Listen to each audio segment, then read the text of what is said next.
लाखांपेक्षा जास्त तरुणांनी भाग घेतला।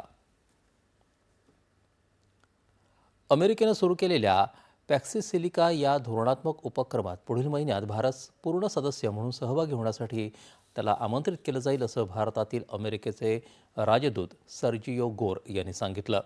सर्जिओ गोर यांनी आज पदभार स्वीकारला, त्यानंतर ते बोलत होते।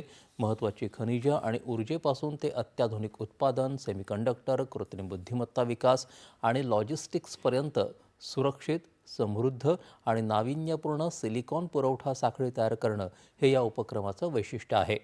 गेल्या महिन्यात यात सहभागी झालेल्या देशांमध्ये जपान, दक्षिण कोरिया, युनायटेड किंगडम आणि इस्रायल यांचा समावेश आहे।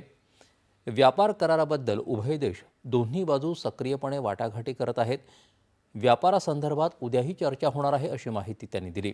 भारत हा जगातील मोठा देश आहे, म्हणून हा करार पूर्णत्वाला नेणं सोपं काम नसलं तरीही आम्ही ते प्रत्यक्षात आणण्याचा दृढ निर्धार केला असून जरी आमच्या संबंधांसाठी व्यापार खूप महत्त्वाचा असला तरी दोन्ही देश सुरक्षा, दहशतवाद विरोध, ऊर्जा, तंत्रज्ञान, शिक्षण आणि आरोग्य यासारख्या महत्त्वाच्या क्षेत्रांमध्येही एकत्र काम करत राहतील, असं राजदूत